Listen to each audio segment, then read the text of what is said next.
I think everybody's starting to get familiar with the metagame now, and we're eagerly awaiting new cards to shake things up. And set 3 has some interesting leaks, both unofficial and official, and in this video we're going to be reviewing both of those.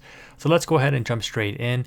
For the unofficial leak side, a lot of the rares I believe were leaked, and to start off we have an absolute banger. I think this will definitely be one of the money cards. So this is a 4-cost uninkable Song for Steel, and then along came Zeus, deal 5 damage to chosen character or location. This, to me, seems like an immediate inclusion in Amber Steel's Song, but also just any deck running Steel. The fact that you can just instantly deal 5 damage to something is huge. You think about Maui is 5 toughness, Maleficent, there's a lot, right? Beast Tragic Hero, like the list just goes on and on.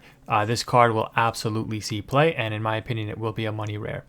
The Sorcerer's Hat is an item for Amethyst. You pay 1 and exert it. You name a card, reveal the top card of your deck. If it is that card, you put it into your hand. Otherwise, you just leave it on top of your deck.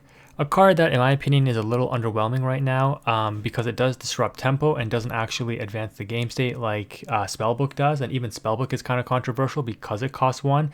I think it's already been established that the Sleepy's Flute is very good because it doesn't cost lore to use. But this card, obviously, you'd have to combo it with something where you would know the top card of your deck, so something like Ursula's Cauldron, and it could be viable in that. Maybe a Sapphire Amethyst item deck becomes a little bit more viable. I don't know, but right now I think that card is a little underwhelming. Amethyst also gets a 5 inkable 4/4 evasive card that does not quest, but it can challenge things, which is useful, but it can also exert itself to gain lore equal to the number of other Titan characters you have in play, which I guess includes itself, because it doesn't say other, actually. It just says gain lore equal to the number of Titan characters you have in play. So it effectively quests for 1, but also potentially more if you have other Titan characters in play, or like multiples of itself in play. So it's an interesting card. Just the fact that it's a 5 inkable card that's a 4/4 evasive takes out a lot of evasive threats, right?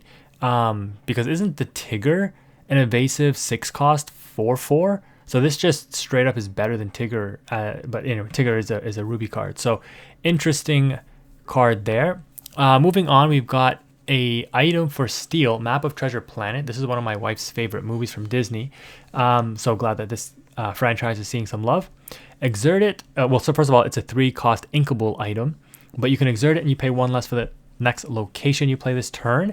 So I don't really know if locations are going to become a meta thing. It might, but would you want to have multiple locations up? Can you even have multiple locations up? If anyone can answer that in the comments, I don't actually know, but I assume you can.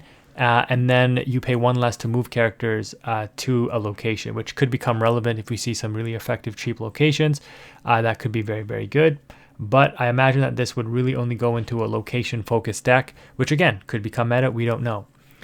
Peter Pan is a rare, a shift 4, 6 inkable character that is a 4/5 that quests for 2. It has evasive, so on the surface, little underwhelming for a 6-costing character that is only 4/5. It is inkable though, and it does have evasive, but the effect is where it could potentially become a lot better, but its effect I don't think is very relevant. So whenever he challenges a pirate character, you just take no damage from that challenge. So in my opinion, very underwhelming. Probably not going to see any play unless pirate decks become a thing and we get side decks. I don't know.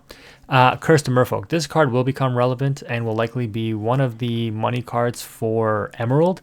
Probably not too expensive, but if you think about Lilo and Maleficent being 1-drops that quest for 2 that are 1/1s, Cursed Merfolk trades the 1 strength for the ability to say when this card is challenged, your opponent chooses and discards a card. So relevant in the discard deck, right? Turn 1, Cursed Merfolk. Turn 2, Flynn Rider. Both things when they're challenged makes your opponent discard, which is pretty strong. And it's a quest for 2, right? So, in the same vein as Lilo and Maleficent, this card will be good in those aggro strategies for Emerald as well. Moana, a 5-cost inkable card that's a 4/4, shift for 3. And it says whenever this character quests while at a location, ready all characters here, or at that location, I assume. But they can't quest for the rest of the turn. So very similar to Amber's Moana, that when it quests, it readies all princesses. Again, we already seen the legendary for Red saying that, you can just play a location of 4 costs for free. We'll get into that once we get to the official leaks. And then you move him to that location automatically. So if a location-based deck becomes meta for like either amber, or sorry, not amber, ruby steel, or some combination of that, this card could see play. But right now we don't know enough about locations to know if it's going to be meta or not. Moving on, we got Helga St. Clair, a 2-cost inkable 2/1. When this character is challenged and banished, banish the challenging character. Don't really see the relevance of this. I don't know, somebody can let me know in the comment section below. It's inkable, but why does it have strength if it just banishes the character anyway? That takes it out because it only has 1 toughness. Don't really see why this is relevant, but I could be wrong. Let me know in the comment section below. Steel continues to be its own worst enemy with this 7-cost inkable 3/10 Mufasa that quests for 3. Not that this would really see any play, but Steel always seems to have some kind of banger card on the high end of the curve that doesn't see play. Maui in set 1, Goofy in set 2, and now Mufasa in set 3 as the rare. So again, just like Goofy and Maui, this card probably does not see play unless there's some specific combos that you can utilize with high defensive characters. I mean, at 7 ink, you can probably play something better. Then we got Starlight Vial. Cost 4 is uninkable, an item for Emerald. You exert it, and then you pay 2 less for the next item you play this turn. So again, when you drop this, if it's on turn 4, you're probably not doing anything else unless you have another 2-cost or less item that you can play along with it for free. And then you pay 2, banish it, and draw 2 cards, and then choose and discard a card. So a little underwhelming. I don't really think this card is relevant or will see play, at least not right now. Then you have Morph. So Emerald is quickly becoming a color or an ink that has a lot of these like generically very strong cards that will pair very well with any color combination. Bippity Boppity Boo comes to mind, and now Morph. This card will absolutely be a money card because colors and inks will eventually become good enough that you can almost play mono of a color. Not that you ever would, because why wouldn't you just tech in the best card from any other color into your decks? You play 2 colors at most. But you can like just say, I'm going to play pure steel or pure amethyst, which you almost can. And maybe with set 3, you can do that. And then you just splash in morphs and bippity boppity boos to get like bounce and quick shifts. Like it's attackable color now. So this card will absolutely be a money card. Look to pick these up hopefully before they spike in price if they haven't already on release. And then we've got Pluto, an 8 toughness bodyguard that can shift for 5. It does cost 7 though and is inkable. Haven't really seen such a tough bodyguard yet. And then at the start of the turn, remove up to 3 damage from this character. So when this hits the field, again, Ruby showing why it's probably the best color, because Ruby will just outright banish it, whereas Steel and other colors might have to challenge into it and make sure that they take it out. At 8 toughness, that is a lot to get over. So very interesting card there, but overall, at 7 ink, I don't think this will see that much play. Then you got a Captain Hook on the red. So we're seeing a Peter Pan, Captain Hook kind of theme for Ruby, similar to what we saw in Amethyst and Madam Mim and Merlin. I don't think this combination will be top tier like the Merlin Mim combos from Rise of the Floodborn. But this card says during your turn, whenever this character banishes another character in a challenge, ready this character and he can't quest for the rest of the turn. And then a passive effect that says characters named Peter Pan lose evasive and they cannot gain evasive. So interesting. It is inkable. It's a 5/4 for 5, which isn't the worst. And then it has a Scar-esque effect, but it does not have Rush. So you drop this, it has to survive a turn, then it can start challenging. Or again, if you pair this with Ruby Amethyst, you tap down stuff and then you challenge and ready it back up and challenge again. But because it does not have Rush, it's significantly weaker because it's very telegraphed. Obviously, you have it on board, your opponent knows what it does. And that's why cards like Maui and Scar have that surprise factor and why they are actually decent. Obviously, we know Maui is very, very good. And speaking of Maui, we have a new item that I think could be very, very good depending on if we get additional playable Mauis, especially cheap ones. So we got Maui's Fish Hook here. It costs 3 and it is inkable. So that in and of itself is amazing. And this is one of those cards where I think can be good because it has almost immediate value. You can drop this, and if you already have a Maui in play, you play the Shapeshift ability for free. But even if you don't have a Maui in play, you drop this and you pay the 2 and you choose one of these effects. Protect one of your characters that's going to quest by giving it evasive until the start of your next turn, meaning it has evasive for your turn and your opponent's turn, and then when it comes back to your turn, then it loses the evasive. So you can use this to make your character evasive and take out an evasive threat on the opponent's side, or just, you know, make your character protected from challenges if your opponent has no evasive on there and they can take it out with. And then the other effect, which is, in my opinion, just crazy, chosen character gets +3 this turn. So we know Maui is a 5-drop 6/5. Maui becomes a 9/5. There's almost nothing in the game except for this like big Mufasa that would survive that. So very interesting. But you know, just getting this effect off all the time, boosting, let's say, a Minnie Mouse. So now you can challenge the opposing Minnie Mouse in the mirror match in Ruby Amethyst, right? I mean, decks will change. We don't know if Ruby Amethyst will still be top tier, but you know, these are just examples. We play Crab right now to get the +3 challenger, whereas this card can give it to us for 2 instead of 3 on the Crab. I mean, the Crab is a body, but this is a reusable item. And when you have Maui up, this is a free effect, which is absolutely crazy. I think this card could be good. I would probably look at picking up a playset myself when it comes out. Then we have the lamp, a little underwhelming for such an iconic item, I guess. But banish the item, and if you have a character named Jafar in play, draw 2 cards. So it does cost 2, it is uninkable, and you have to have Jafar in play, so you can play this early, set this up, and then use it later on, or just play it and get the effect off right away. If you have a character named Genie, return chosen character with a cost 4 or less to their player's hand. We only have Emerald Genies right now, I believe, but maybe we get an Amethyst Genie.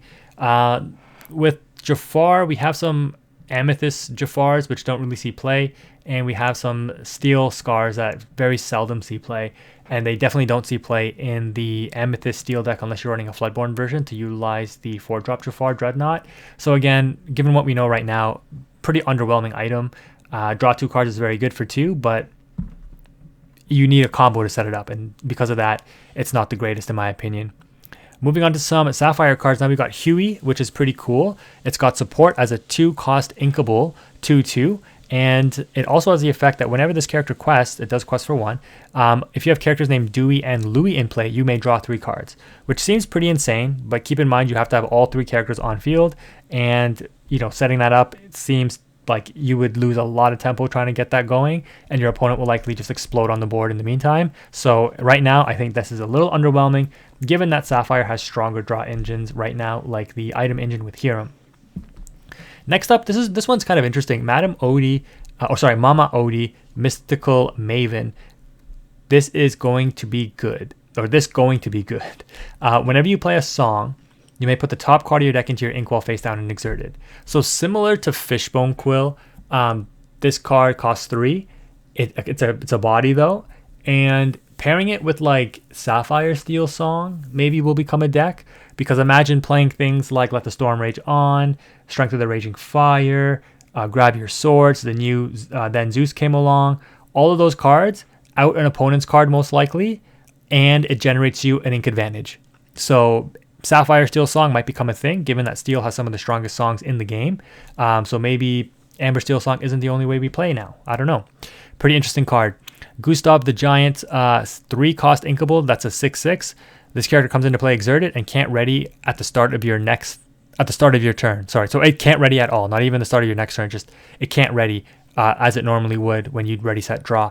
But you can ready it during your turn whenever one of your other characters banishes another character in a challenge. Then you may ready this character. It only quests for 1, so obviously you're using this card as a big body early on in order to just take down threats. So again, probably won't see play, but who knows? There might be some tech later on developed in the format where this card becomes useful, but can't see anything right now. A 5-cost inkable Audrey Ramirez, the Engineer, that is a 2/5, quest for 2, has Ward, which is relevant at the 5 cost, because again, this can sing stuff and it has 5 toughness, pretty decent. And it has spare parts. Whenever this character quests, ready 1 of your items. So this could be relevant. Imagine readying Eye of the Fates, getting an extra 2 lore off of it. We might get some more relevant items. There's a couple that could become relevant, right? Yeah, I can't think of anything right now, but this card could potentially see play. Again, it's a 5 cost that is slow because it has to quest, but it does have Ward, so it is likely to not get outed right away when it's played. And on turn 5, it is 2 turns before Be Prepared, so you might get a quest or 2 off with this and get some additional advantage off items. Pretty interesting card. This card I think is very interesting. On your feet now. Ready all of your characters and deal 1 damage to each of them. Immediately, Donald Duck, the legendary, comes to mind. I think it's called Donald Duck Not Again, where he gains a lore for every damage on him, which is pretty interesting. But yeah, pretty interesting to protect all your characters, ready them all up, and then quest for game next turn maybe, or something, right? Pretty cool. I think this card would see play in a very specific kind of deck, but not in your kind of top tier meta decks, at least not immediately. We don't know yet though, right? But interesting card to say the least. Then we got Lucky, the 15th puppy. This card, unfortunately, is still very slow because it's either an exert or a quest for its ability. So that means a turn you drop it on turn 4 or turn 3 with like a lantern or something. But it is a 4-cost uninkable.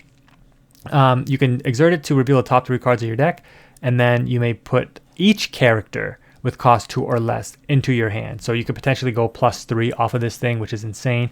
And then put the rest of your bottom of your deck in any order. And then whenever this character quests, if you have 4 or more characters in play, your other characters gain +1 lore. So this card, you can immediately probably think like Rockstar Stitch combo, flood the board with a bunch of cards, or like a really low to the ground aggro strategy with Amber, which we already know. Amber Amethyst is an aggro deck that focuses very highly on low cost cards. Flood the board with a bunch of characters, get advantage off of Lucky, and then quest with it, make everything gain 1 lore, and then just, your Lilos are questing for 3, your Maleficents are questing for 3, your Pinocchios are questing for 4. Like, you can close out the game very quickly. The problem is it's a 2/3, it does cost 4, and it will likely not survive. So keep that in mind. But interesting card for sure. Next up, you got Bernard, brand new agent. At the end of your turn, if this character is exerted, you may ready another chosen character of yours. So this is interesting. It's unfortunate that it says yours because it could potentially get around opponent's bodyguard cards. But you immediately think of something like Christopher Robin gaining you an instant 2 lore off of this thing. But again, it's slow. You have to have this exerted, which means you have to play it. It has to quest or sing a song or something to be exerted. And then you have to ready one of your characters. How much value do you get off of this? As a 2 quester, 1/5, I don't really see an application for it right now, but it could become better in the future. Blue. I think this card could potentially be pretty good because not only is it a 3-drop bodyguard, so if you think like Lilo turn 1, Simba turn 2, Baloo turn 3, which is a very specific set of 3 cards you need in your opening hand, but it is possible. Your Lilo can quest for 2 when the Simba drops, 4 when the Baloo drops, and then 6 after they out the Baloo, and then the Baloo gets you 2 lore when it's banished, so that's 8 lore by turn like 4 if you're playing on curve, but then that means your opponent is likely outing your bodyguards. So what's your board presence like because you're playing 1, 2, 3? So, it's interesting to see, but it's a very effective way to get a lot of lore very quickly. And obviously, being a card that quests for 1, it demands an answer if it's just going to get banished and get 2 lore at some point, similar to Goat. So this card is very interesting. I think this card could potentially be pretty good, similar to how Goat is good because it gets you 2 lore. This thing just gets you 2 lore when it's banished. And of course, you can crash it, right? You can just crash it into something with 3 strength and then gain the 2 lore instantly. So it is uninkable though, but it's pretty good in my opinion. Then we're moving, I think, to the end here of I think these are the unofficial leaks. Peter Pan, a 4-cost inkable 3/3 that quests for 1. Once per turn, when this character moves to a location, you gain lore equal to that location's lore. So you play this towards the mid game. Maybe you have like 6 ink or something. You pay to move the card to a location. You could potentially close out the game by gaining 2 lore right away or something like that. So again, similar to Goat and the Baloo, non-questing ways to end games, which is very interesting. Can be a surprise factor to your opponent as well. And who knows, we might have like a location that generates 3 lore. Probably not, but that's pretty cool to see. Then we got Rafiki, Challenger 3. It's a 0/2 for 1 that is inkable. So in my opinion, this is just like a rare version of Captain Hook, just worse because Captain Hook is Challenger 2. So it also becomes a 3/2, but it has an inherent 1 strength. And it is inkable, it's a common. This Rafiki also has the effect of whenever he challenges a hyena character, this character takes no damage from that challenge. We don't know of any good hyenas right now, so that effect is not relevant, but who knows, it might be. Then we've got Heart of Tefiti. So exert and pay 2, put the top card of your deck into your inkwell face down and exerted. Interesting. I think you're better off establishing a board with the card draw of the Hiram engine and using Fishbone Quill still though, because this card is a tempo disruptor to get an extra ink. Yeah, you're not going to be establishing your board while your opponent is, just to ramp there, and as a result, you're going to fall behind unless you have some ways to clear up the board afterwards. This card might be relevant for Ruby Sapphire, probably not though. It's hard to say, because again, it's just a way for them to get to be prepared faster. In the Sapphire Steel deck, I don't really see a purpose for this over Fishbone Quill, but again, still a lot to be revealed and evaluate in the upcoming set. And then I believe this is the final. Oh no, we got one more page after this. Simba Scrappy Cub.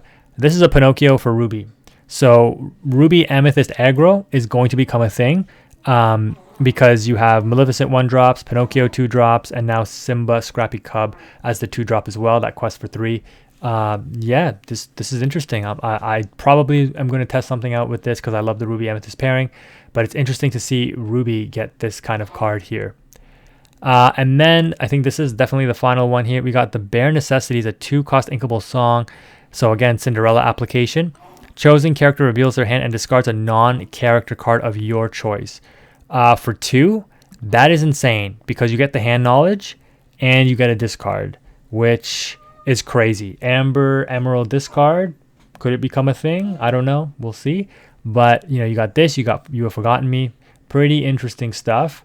Yeah, non-character card of your choice. Get that Be Prepared, get that Friends on the Other Side, get that Bippity Boppity Boo, you know, yeah, get those Steel Songs out of the hand. Like, there's a lot of application. This card will be a money card for sure.